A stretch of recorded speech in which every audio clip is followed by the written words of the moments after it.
بسم اللہ الرحمن الرحیم۔ ناظرین السلام علیکم۔ یوٹیوب ادب چینل قلم قافلہ پاکستان میں ہوں گل بخشال۔ پیش خدمت ہے میری کہانی میری زبانی، تصنیف جا دیکھا تیرا امریکہ، قسط نمبر 20۔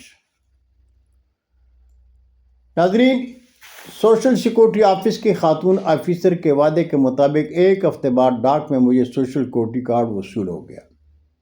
اس طرح امریکہ میں میرا غیر قانونی قیام قانونی ہو گیا۔ سوشل سیکورٹی کارڈ ملنے کی اطلاع امجد علی چودھری صاحب کو دی تو انہوں نے خوشی کا اظہار کرتے ہوئے کہا کہ اب آپ نے ڈرائیونگ لائسنس لینا ہے، اور جب آپ ڈرائیونگ لائسنس لے لیں گے تو سمجھ لینا آپ آدھے امریکن ہو گئے ہیں۔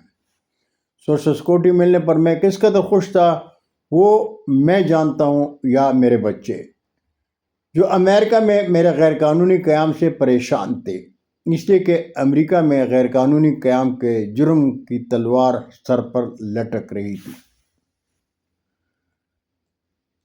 ناظرین، میں ڈرائیور تو تھا، لیکن امریکہ میں لیفٹ ہینڈ کی ڈرائیونگ ہے جو میرے لیے مشکل تھی۔ چوہی صاحب سے مشورے کے بعد میں تحریری ڈرائیونگ ٹیسٹ کے لیے پولیس اسٹیشن چلا گیا۔ تحریری ٹیسٹ لینے والی خاتون نے مجھے کمپیوٹر کے سامنے بٹھا کر سوال نامہ کھول دیا۔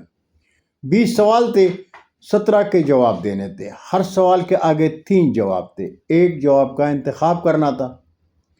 میں انگریزی پڑھنا تو کیا بول بھی نہیں سکتا تھا۔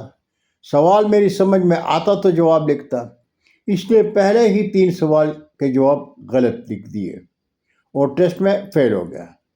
میں نے روم میٹ دوستوں سے رہنمائی لینے کی کوشش کی، لیکن بات نہیں بنی۔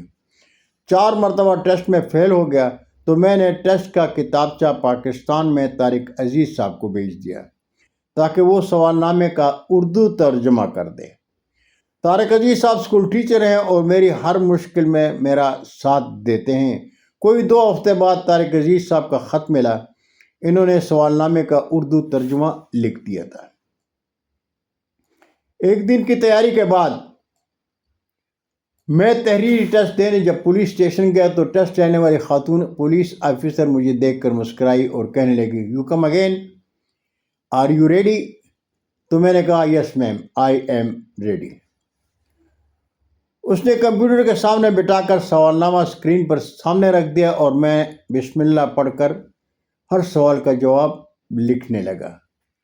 پہلے 17 سوال کے جواب ہی درست لکھ دیے تو پولیس آفیسر تحریری ٹیسٹ پاس کرنے پر مجھ سے زیادہ خوش تھی۔ میں نے خاتون آفیسر کو بتایا کہ مجھے سوال کی سمجھ ہی نہیں آ رہی تھی، ورنہ جواب مشکل نہیں تھے۔ پولیس اسٹیشن میں تصویر بنائی اور خوشی سے چرانگے لگاتا ہوا اسٹور پہنچا۔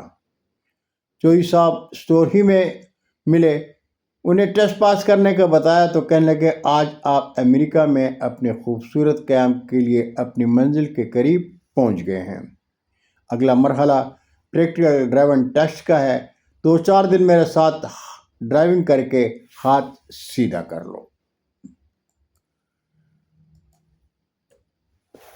چوہی صاحب جب صبح اسٹور دیکھنے آتے تو میں شفٹ سے فارغ ہو چکا ہوتا اور وہ اپنے کام سے فارغ ہو کر مجھے ڈرائیونگ سیٹ پر بٹھا کر ساتھ بیٹھ جاتے اور مجھے سیلم کی سڑکوں پر بے خوف گاڑی چلانے کا درس دیتے۔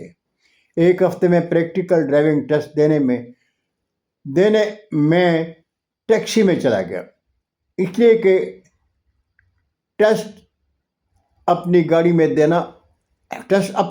دینا ہوتا ہے۔ پولیس آفیسر کے ساتھ اس کی ہدایت کے مطابق بغیر کسی گھبراہٹ کے گاڑی چلائی، کوئی غلطی نہیں کی، لیکن جب پولیس آفیسر نے کہا گاڑی سائڈ پر روک لو تو عقل گاس سرنے چلی گئی تھی اور میں نے بغیر انڈیکیٹر دیے گاڑی سائڈ پر روک لی اور ٹیسٹ فیل ہو گیا۔